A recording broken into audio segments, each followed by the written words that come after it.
जय सियाराम, राधे राधे मित्रांनो. या नवीन ब्लॉगमध्ये तुमच्या सगळ्यांचं खूप खूप स्वागत. आपण आज हा प्रवास करणार आहोत सिन्नर नाशिक येथून गणपतीपुळे, रत्नागिरी, नरेंद्र महाराजांचा मठ बघणार आहोत आणि श्री लोटेश्वर महादेव रत्नागिरीमध्ये एक खेडेगाव आहे. तुम्हाला ब्लॉगमध्ये पुढे पूर्ण माहिती देतो त्याबद्दल. तिथलं देखील आपण दर्शन घेणार आहोत आणि काय काय होणार आहे, काय काय नाही, हे सगळे मी तुम्हाला पुढे सांगेल. तर सिन्नरमधून सकाळी 8 वाजता आम्ही या प्रवासाला सुरुवात केली. वातावरण देखील खूप सुंदर झाले होते. ढगांची जणू चादरच आपल्याला आपल्या सभोवताली बघायला मिळत होती. प्रवास करताना खूप खूप खूप मजा येत होती. जुने किशोर कुमार आणि सानुदाचे गाणे ऐकत ऐकत आम्ही या प्रवासाची सुरुवात केली. तुम्ही बघत राहा.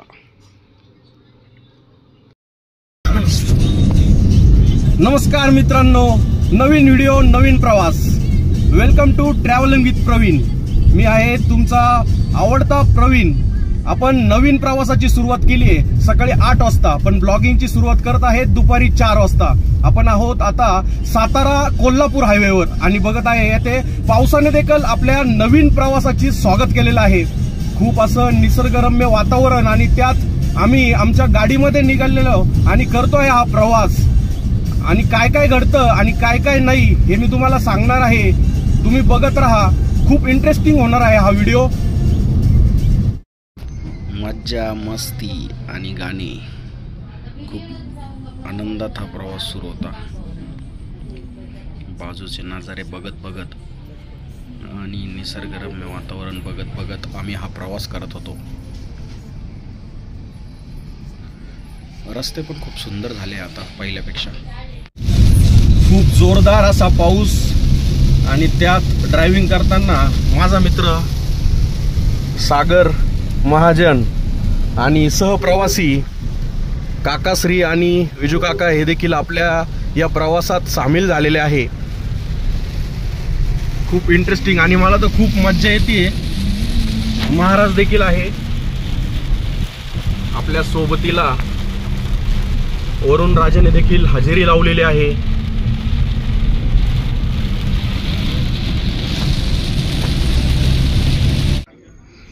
तसं पुण्यापासून रत्नागिरीला जायला 2 रस्ते. एक सरळ कोल्हापूर मार्गे पण रस्ता आहे आणि एक आम्ही जो जातोय तो सातारा नंतर कराड मार्गे.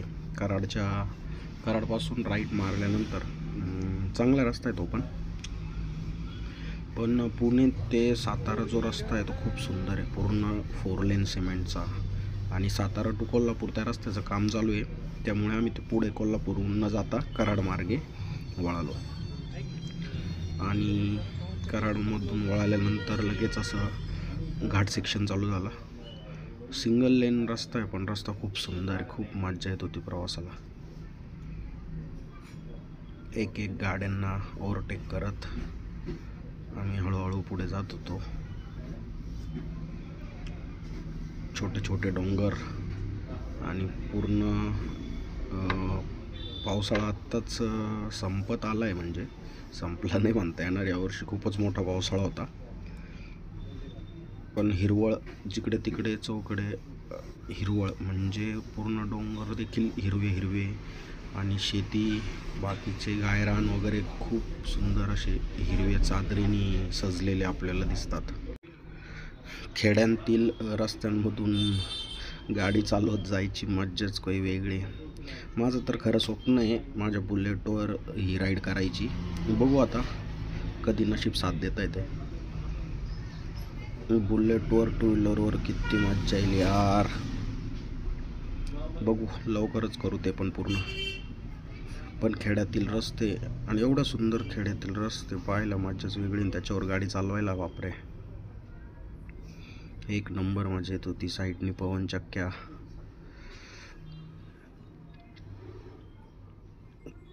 एकदम एकच नंबर व्ह्यू येत होता. आम्ही हळूहळू थांबून 50, 60, 40च्या स्पीडने चाललो होतो मजा घेत घेत घेत. शेतं, गाई, बैल गोरे बघायची मजाच वेगळी.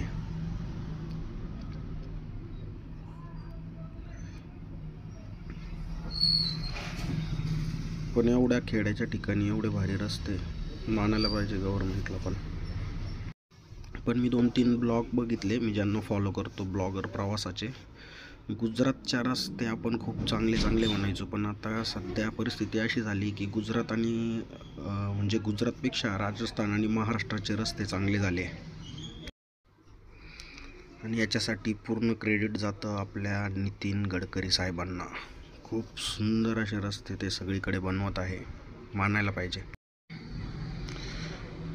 स्लो मोशन ट्राय केलं होतं इकडे, एवढं काही खास आलं नाही, पण भारी वाटतंय समोर बघायला हळूहळू जाताना गाड्या. वाव, काय नजारा आहे मित्रांनो. टू व्हीलर खरंच खूप मजा आली असते. थार बघा, ब्लॅक थार एक नंबर दिसते यार. पहाडो की राणीच म्हणावं लागेल तिला. सुंदर सुंदर सुंदर शब्द राहिले नाही यार माझ्याकडं. काय वातावरण, काय रस्ते, काय झाडी, काय डोंगर, काय बाबा, काय टू व्हीलर, काय चारा, मज्जा. खूप मजा करते. खरं आयुष्य हे लोक जगता यार, खेड्यात राहणार. न मोबाईलची चिंता, न कसली चिंता, न धंद्याचं टेन्शन. खाओ पिओ काम करो सो, मज्जा. बघा बघा बघा बघा. ओव्हरटेक करताना काळजी घ्यायला पाहिजे मित्रांनो. अशा रस्त्यामध्ये कसे पण चालता, मग ॲक्सिडेंट होता. मग काय, आपलंच एकच आयुष्य आहे, एकदाच भेटलंय. मज्जा करून घ्या, हिंडा फिरा, मज्जा करा. कोणाला अभी ना जाओ छोड़ के कि दिल अभी भरा नहीं. हे गाणं ऐकत होतो मित्रांनो मी ते आत्ता, पण काय आता ते तुम्हाला ऐकवता येणार नाही मला.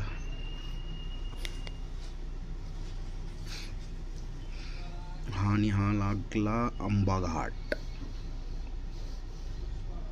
एक नंबर घाट आहे मित्रांनो हा. इथे बाईक राईड करायला इतकी मज्जा येते तुम्हाला सांगतो. मी केली नाही, पण बघितलं आहे ब्लॉगमध्ये. खोल दऱ्या साईडनी, एका साईडनी पूर्ण डोंगर पण असे कधी पण खाली येतील. आणि निसर्ग एकच नंबर.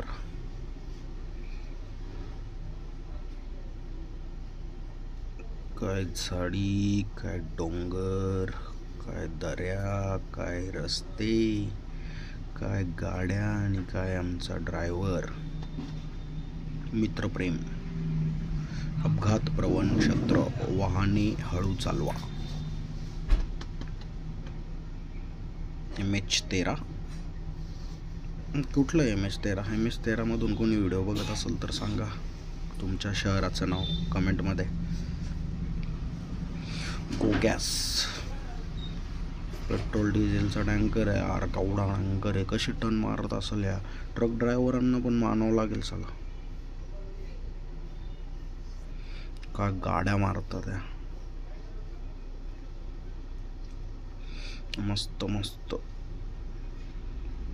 आम्ही एकदा आलेलो मित्र 11वीला असताना इकडे बसलो होतो. म्हणजे इथे आम्ही भेळ आणि ते पार्टी केली होती. आणि बघता आम्ही नरेंद्र महाराजांचा मठ नानीज धाम इथे पोहोचलो आणि समर्थ सद्गुरू काळसिद्धेश्वर महाराज प्रसादालयामध्ये प्रसादाचा उपभोग घेतला. खूप छान प्रसाद होता. पोटभर जेवलो आणि इकडेच स्टेला थांबलो नानीजमध्ये. दुसऱ्या दिवशी सकाळी मॉर्निंगला इकडनं निघालो आम्ही आणि पुढे आम्हाला लोटेश्वर महादेव बघायला जायचं होतं. मग तिकडे निघालो, त्यासाठी इकडे थांबलेलो. सुंदर हॉटेल होतं. नानीज रत्नागिरी हायवेला जोडूनच होतं. हायवेचं पण काम चालू आहे. 4 लेनचा सिमेंट हायवे होतो आहे मस्त एकदम. अर्धा म्हणजे जवळपास 60-65% झालेलं आहे काम. कुठे कुठे बाकी आहे पुलांचे कामं वगैरे. भारी रस्ता झाला. पण नाश्ता करून तेवढ्यात माऊली म्हणजे नरेंद्र महाराज मठावर आले होते आणि दर्शन सुरू झालं होतं. मग आम्ही परत नाणीच्या मठावर जाऊन दर्शन घेतलं. हा नाणीचा मठ आहे बघा, तुम्ही बघू शकता व्हिडिओमध्ये. इकडे दर्शन देता स्वामी. पटकन दर्शन करून आम्ही लगेच पुढच्या प्रवासाला सुरुवात केली. ऑलरेडी टाईम झालेला होता खूप, म्हणजे 12 वाजून गेलेले होते. आणि लोटेश्वर महादेवकडे जातानाचा हा रस्ता बघा तुम्ही, कसे दोन्ही साईडनी जंगल आहे. एकदम सिंगल लेन असा हा रस्ता आणि दोन्ही साईडनी इतकी झाडे, म्हणजे जंगलच आहे पूर्ण. मस्त मजा वाटत होती. थोडी भीती पण वाटत होती, कारण इथल्या ग्रामस्थांनी सांगितलं होतं की इकडे जंगली जनावरे देखील दुपारच्या वेळेला किंवा दिवसा पण दिसतात. मोठ्या गाडीत असल्यावर काही करत नाही ते, पण दिसल्यावर थांबून घ्या म्हणे. त्यामुळे आम्ही एकदम हळूहळू 30-40च्या स्पीडने चाललो होतो. थोडं पुढं चाल, ते पळून जाईल म्हणून थांबलं मी तेव्हा. आणि हे मी बोलतच असताना दिसली. जाताना एक मंदिर देखील लागलं. माहिती नाही कसलं मंदिर आहे, पण छान आहे एकदम. साफसफाई वगैरे चालू होती तिथल्या स्थानिक लोकांची. आणि डोंगराच्या असं थोडं खाली बनवलेलं आहे, खूप सुंदर आहे. मित्र सांगत होते की ते त्यांनी राहायला देखील सोय केलेली काहीतरी. तुम्ही येऊ शकता इथं पण. एकदम मस्त डोंगराच्या मधोमध भारी एकदम. रस्ते तर एवढं भारी, सिंगल बघा तुम्ही, एकदम सिंगल रस्ता, एक गाडी जाईल एवढा. पण एवढा भारी ठेवला, एवढा भारी मेंटेन ठेवला इकडच्या लोकांनी. एक खड्डं पण दिसत नाही. आणि बघता बघता आम्ही लोटेश्वर महादेव येथे पोहोचलो. हे मंदिर रत्नागिरीपासून जवळपास 30 किलोमीटर नाही 26 किलोमीटर आहे. दुगवे या गावात, दुगवे लोटेश्वर महादेव मंदिर. एकदम छान अशी कमान बनवली होती. तिथून पायऱ्यांनी खाली उतरून आणि आजूबाजूला शेतातून रस्ता बनवला आहे लोकांनी. छान आहे, म्हणजे पहिल्यापासून असेल तो, पण त्यांनी थोडा मेंटेन केला नाही का. दोन्ही बाजूनी शेती आणि हळूहळू या पायऱ्या. स्वच्छतागृह वगैरे म्हणजे चांगले फेमस होत आहे ते हळूहळू. एकदम सुंदर. पावसाळ्यामध्ये ते बोलता की इथपर्यंत, ह्याच्या वरच्या पायऱ्या आत्ता उतरत होतो ना आम्ही, इकडपर्यंत पाणी लागतं कधी कधी जास्त पाऊस झाला तर.